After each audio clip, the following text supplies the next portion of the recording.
एक भूले बिसरे गांव के दिल में, जहां ऊंची नीची पहाड़ियां रहस्यमयी साइयों में डूबी हैं, खड़ी है एक जीर्ण शीर्ण हवेली जो डरावनी कहानियों की गूंज से भरी है। इसमें छिपे खजाने और श्रापित अतीत की फुसफुसाहटें इसकी टूटी फूटी दीवारों में बसी हैं। जब अहमद, एक गरीब परिवार का हताश नौजवान, अपने दोस्त सलीम के साथ इस भूतहा खंडहर में कदम रखता है, तो उन्हें वहां कुछ ऐसा मिलता है जिसकी उन्होंने कभी कल्पना भी नहीं की थी। रात के सन्नाटे को चीरती हैं रहस्यमयी चीखें, और एक लंबे बालों वाली रहस्यमयी लड़की एक भयानक राज खोलती है। डर से कांपते दिल के साथ अहमद को हिम्मत जुटानी होगी इस हवेली के अंधेरे रहस्य को सुलझाने के लिए, जहां हर कदम उसे अनजाने भय या जीवन बदल देने वाली दौलत की ओर ले जा सकता है।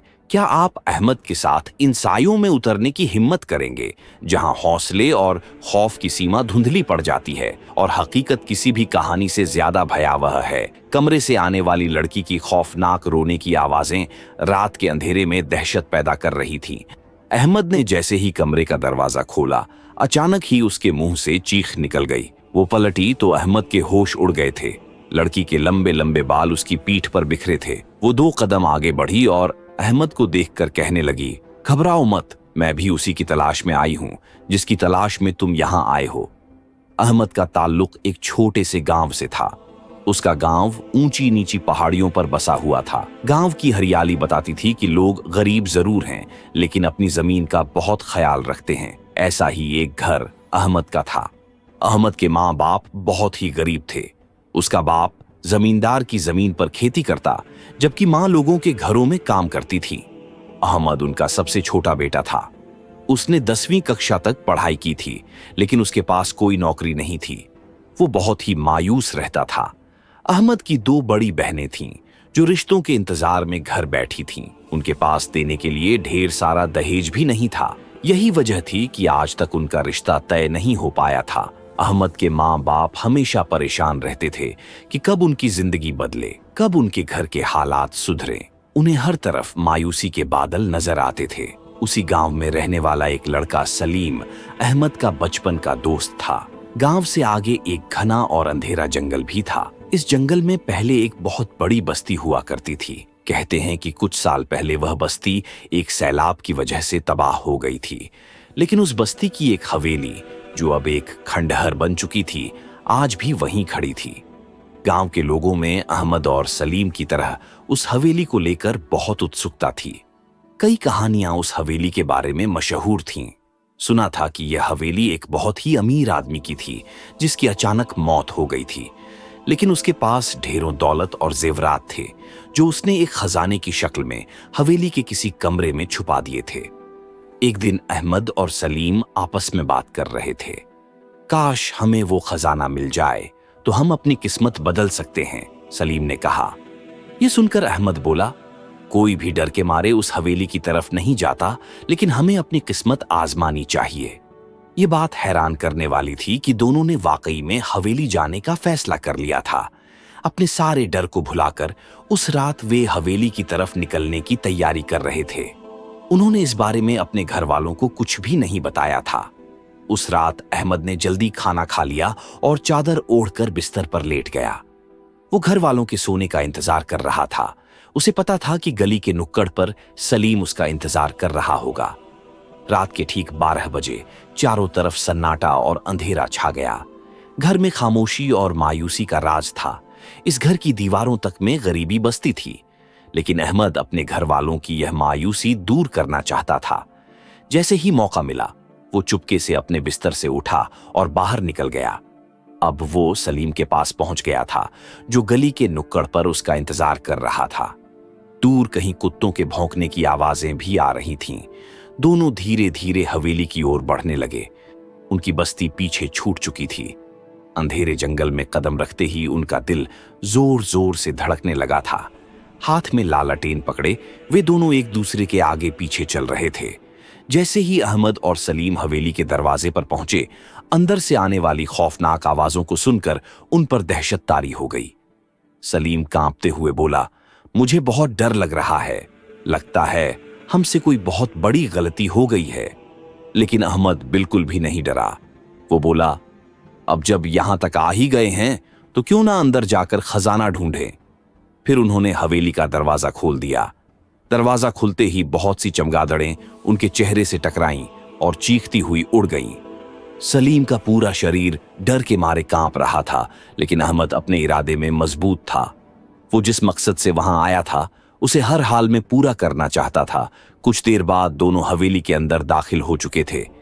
तभी किसी के रोने और बैन करने की रहस्यमयी और डरावनी आवाज उनके कानों में पड़ी। सलीम डर कर बोला, यह कैसी आवाज है? मुझे तो किसी के रोने की आवाज लगातार आ रही है। मुझे बहुत डर लग रहा है अहमद, लगता है हमें वापस चलना चाहिए। लेकिन अहमद वापस नहीं जाना चाहता था। उसने सलीम को तसल्ली दी, यह आवाज ऊपर वाले कमरे से आ रही है, हमें वहां जाकर देखना चाहिए। लेकिन सलीम ने साफ इनकार कर दिया, हरगिज नहीं, मैं वापस जा रहा हूं। ऐसा लग रहा है कि डर के मारे मेरा दिल बंद हो जाएगा। मुझ में इतना हौसला नहीं है कि मैं वहां तक जाऊं। अब अहमद मायूस हो गया था। सलीम उल्टे कदमों अपने गांव की तरफ भाग निकला, अपने दोस्त अहमद को अकेला छोड़कर।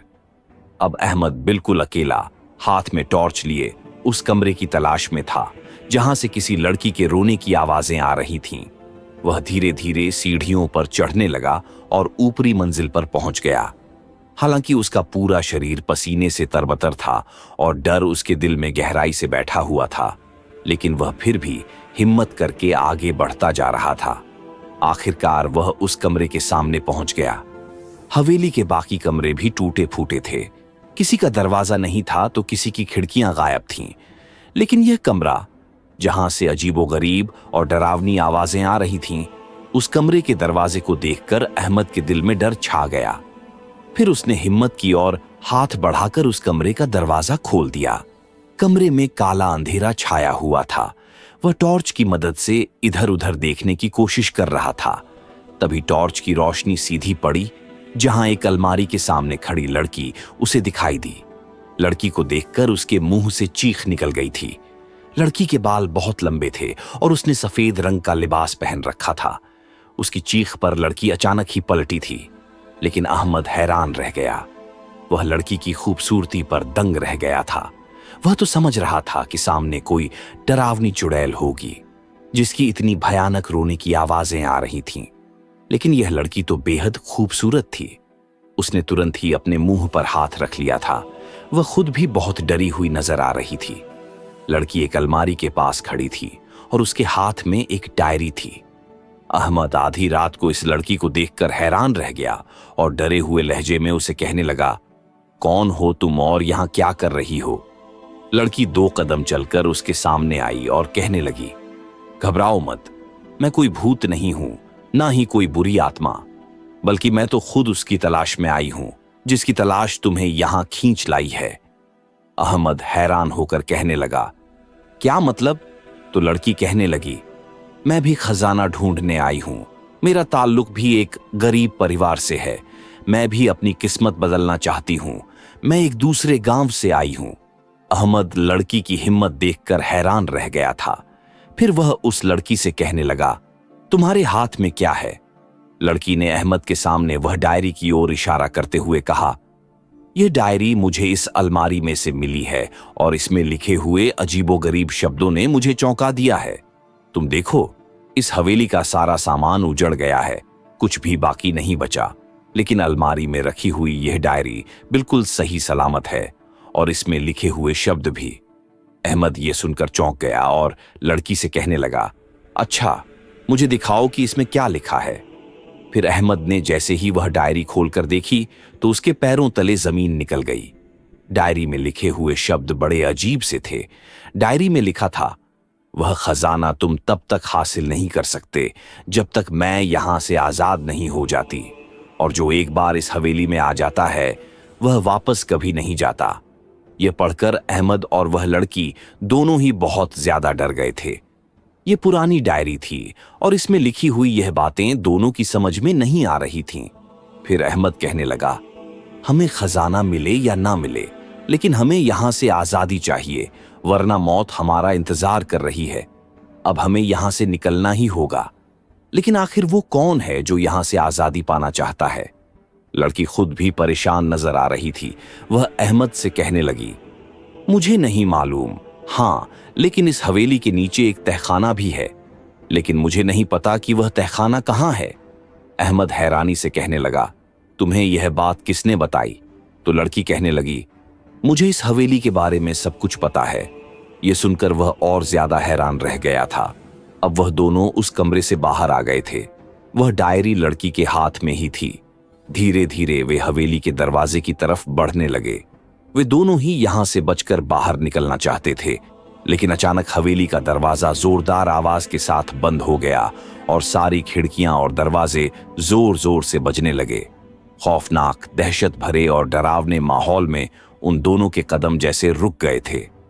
लड़की कहने लगी, हमें जल्द से जल्द वो तहखाना ढूंढना चाहिए। हो सकता है कि वहीं पर कोई राज छुपा हो। जल्दी जल्दी वे दोनों सीढ़ियां उतरने लगे।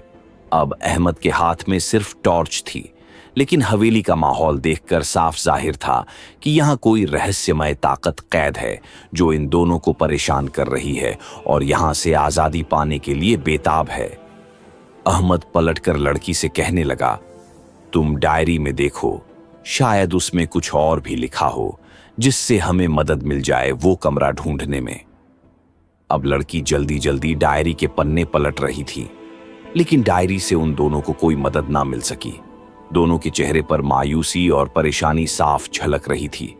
वे जल्द से जल्द यहां से निकलना चाहते थे, उस आत्मा को आजादी दिलाकर, वरना उनका बचकर जाना नामुमकिन था। तभी हवेली की एक खिड़की जोरदार हवा के साथ खुली थी और उसमें से उड़ता हुआ एक सफेद कागज उस लड़की के कदमों में आ गिरा। लड़की यह देखकर डर गई थी। अहमद ने जल्दी से वह कागज उठा लिया था। कागज की तहरीर पढ़कर वह चौंक गया। उस पर लिखा था कि जिस तहखाने को तुम तलाश कर रहे हो वह इस हवेली के सबसे छोटे कमरे में है। अब उन्हें बहुत छोटा कमरा तलाश करना था। हवेली में कमरों की तादाद बहुत ज्यादा थी और उस छोटे कमरे को खोजना आसान नहीं था। लेकिन तभी लड़की ने उंगली से इशारा किया और कहने लगी, मुझे मालूम है वह छोटा कमरा कहाँ है। तभी उसने सामने की तरफ कदम बढ़ा दिए। अहमद भी उसकी तकदीर में आगे बढ़ गया। तभी उसने एक छोटा सा दरवाजा खोल दिया। यही वह छोटा कमरा था जहां पर अजीब सी बदबू आ रही थी।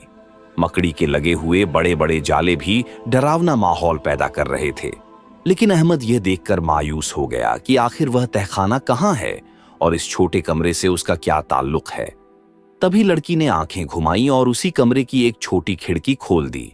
अहमद की आंखें फटी की फटी रह गईं, क्योंकि खिड़की खुलते ही वह तहखाना साफ दिखाई दे रहा था, जिसमें काला अंधेरा छाया हुआ था। यह साफ था कि यही वह तहखाना है जिसकी तलाश में वह दोनों यहां आए हैं। दोनों का दिल बुरी तरह कांप रहा था। दोनों ही डर से सहमे हुए थे। कोई भी उस तहखाने में उतरने को तैयार नहीं था। ऐसा लग रहा था जैसे वहां मौत उनका इंतजार कर रही है। लड़की ने वो डायरी मजबूती से अपने हाथों में थाम रखी थी और फिर अहमद से कहने लगी, घबराओ मत, हमें इसकी मदद करनी चाहिए। अगर हम किसी की मदद करेंगे तो शायद हमारे लिए भी आसानी हो जाए। यह सुनकर अहमद दिल में सोचने लगा, जब लड़की नहीं घबरा रही तो उसे भी डरने की जरूरत नहीं। जैसे जैसे वह दोनों तहखाने की सीढ़ियां उतर रहे थे, वैसे ही अंदर से आने वाली सिसकियों और रोने की आवाजों में इजाफा होता जा रहा था। टॉर्च मारकर अहमद तहखाने का मंजर देखने की कोशिश कर रहा था। तभी उसे वहां एक कमरा नजर आया। कमरे के दरवाजे बंद थे। अहमद और उस लड़की के रोंगटे खड़े हो गए। उसी कमरे के अंदर से रोने की आवाजें आ रही थीं। अंदर शायद कोई लड़की है, अहमद ने सोचते हुए कहा।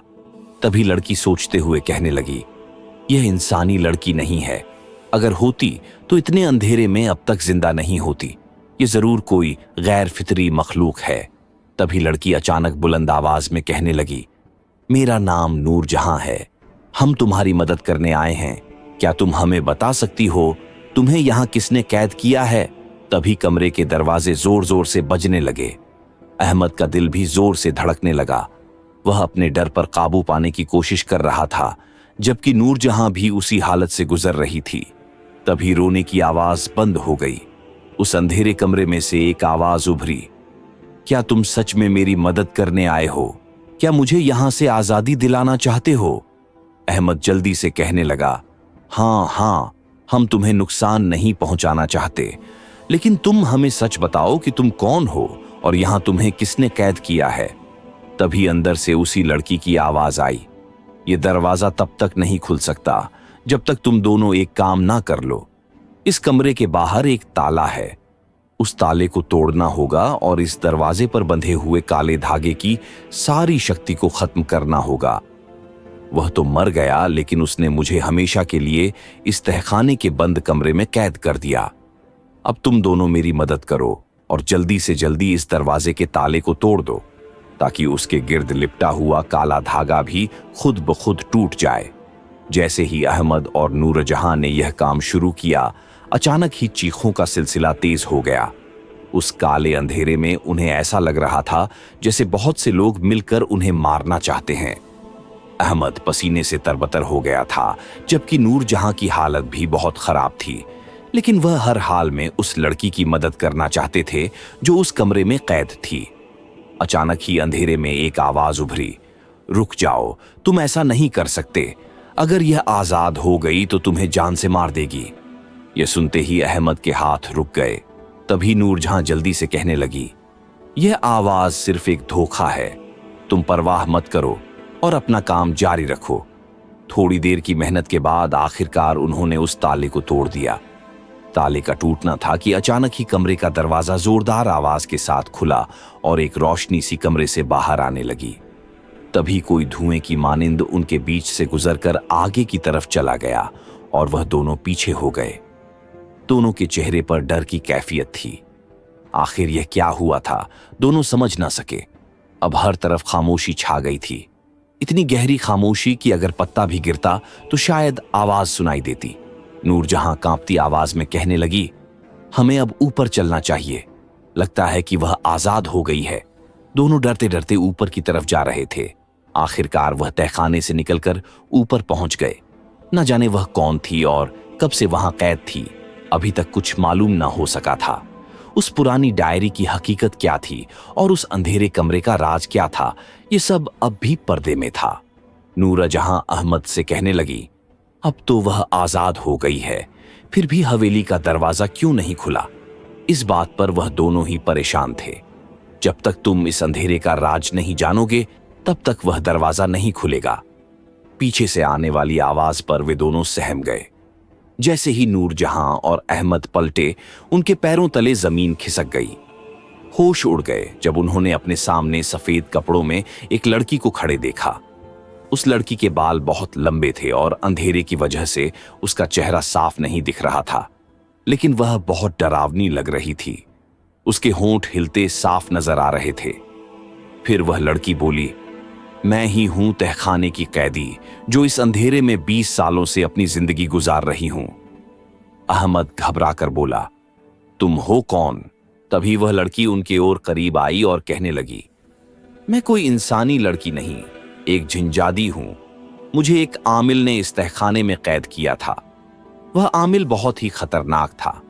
वह बड़े बड़े अमल करता था जिन्नात को अपने कब्जे में करने के लिए। वह हम जैसी जिनजादियों को अजियत देता था। 20 साल पहले जब मैं जंगल में एक दरख्त पर अपने खानदान के साथ रह रही थी, उसने मुझे एक अमल के जरिए बुलाया। जब मैंने उसकी बात मानने से इनकार किया तो उसने मुझे इस तहखाने में कैद कर दिया। मैं वहां रोती, चिल्लाती, चीखती, लेकिन उसने मुझे आजाद नहीं किया। फिर वह मर गया, उसका खानदान कहीं चला गया और यह हवेली हमेशा के लिए बंद हो गई। लेकिन मैं हमेशा के लिए इस अंधेरे में बंद रह गई। मैं हर बार मदद के लिए पुकारती, लेकिन लोग मेरी आवाज सुनकर डर जाते। कोई मेरी बात नहीं सुनता था। लेकिन तुम दोनों ने बहादुरी दिखाई, तुमने मेरी मदद की और आज मैं आजाद हो गई। अब इस हवेली से कोई रोने की आवाज नहीं आएगी। अब कोई इसमें कैद नहीं रहेगा। मैं भी जा रही हूं हमेशा के लिए अपने खानदान के पास। तुमने मुझे आजादी दी, इसके लिए शुक्रिया। वह जिनजादी मुस्कुरा रही थी।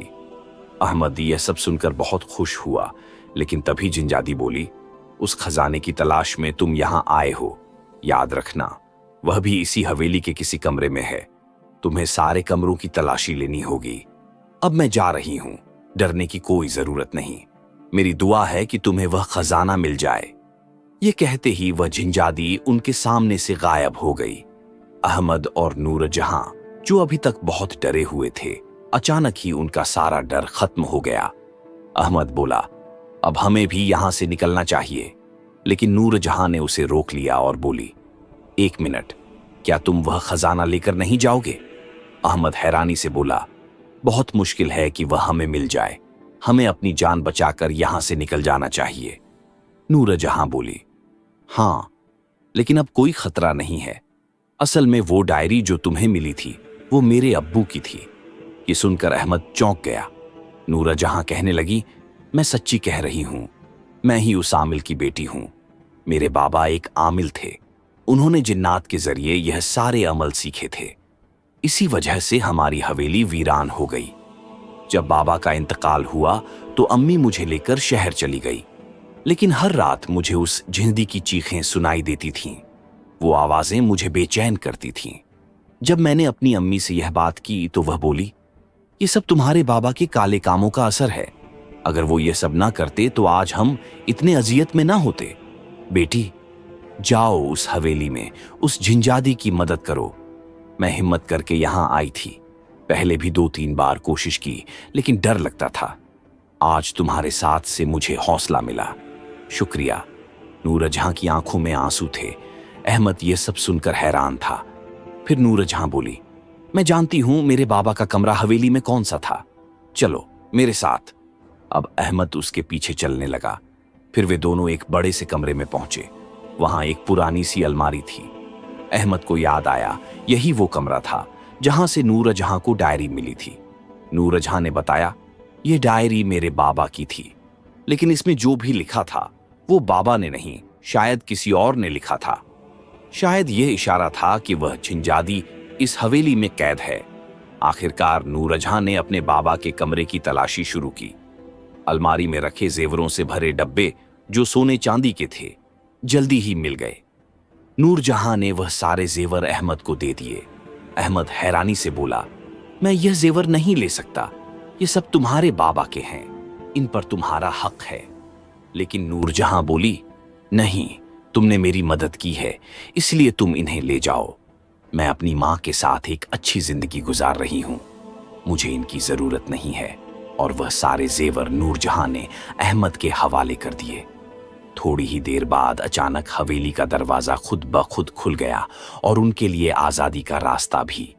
अहमद और नूरजहां को यकीन नहीं हो रहा था कि वे दोनों जिंदा बचकर उस डरावनी हवेली से बाहर आ रहे हैं। जो कुछ भी हवेली का रहस्य था, वह डायरी, वह डरावनी लड़की की रोने की आवाजें, इन सब का राज अब उन्हें मालूम हो गया था। साथ ही अहमद के पास वह दौलत भी थी जिसकी चाह में वह इस हवेली में आया था। लेकिन उस झिंजादी की मदद करके उसे दिल से जो खुशी मिली थी, वह दौलत से कहीं ज्यादा थी। उसने नूरजहां को शहर जाने वाली सड़क के मोड़ पर छोड़ा और खुद अपने घर की राह ली। सुबह वह अपने माँ बाप को वह खजाना दिखाकर एक बड़ा सरप्राइज देना चाहता था। दूसरी ओर सलीम को पूरा यकीन था कि अहमद अब कभी हवेली से जिंदा नहीं लौटेगा। लेकिन अगली सुबह जब अहमद को अपने घर के दरवाजे पर खड़ा देखा तो वह हैरान रह गया। हैरत से बोला, तुम वहां से जिंदा कैसे आ गए? क्या तुम्हें डर नहीं लगा? वहां क्या हुआ? क्या तुम्हें खजाना मिला? उसकी बात सुनकर अहमद मुस्कुराया और बोला, नहीं, मुझे कोई खजाना नहीं मिला, लेकिन मैंने वहां एक बहुत बड़ा काम किया है जिसकी मुझे बेहद खुशी है। तुमने तो मुझे उस खतरे में अकेला छोड़ दिया और खुद जान बचाकर भाग गए। ये सुनकर सलीम शर्मिंदा हो गया। अब अहमद और उसके घर वालों की किस्मत बदल गई थी। दौलत आने के बाद उन्होंने शहर का रुख किया। वहीं शहर की एक बाजार में अहमद की मुलाकात एक लड़की से हुई। उसे देखकर वह चौंक गया। वह लड़की कोई और नहीं बल्कि नूरजहां थी। नूरजहां भी उसी शहर में अपनी मां के साथ रहती थी। उसका पिता कई साल पहले मर चुका था और उसी की वजह से यह सारा मामला हुआ था। हवेली में जो दहशत फैली थी वह भी उसके किए हुए कारनामों की वजह से थी। धीरे धीरे अहमद और नूरजहां के दिलों में एक दूसरे के लिए मोहब्बत पनपने लगी और फिर अहमद ने नूरजहां से निकाह कर लिया। उन दोनों का निकाह बहुत ही शानदार हुआ था।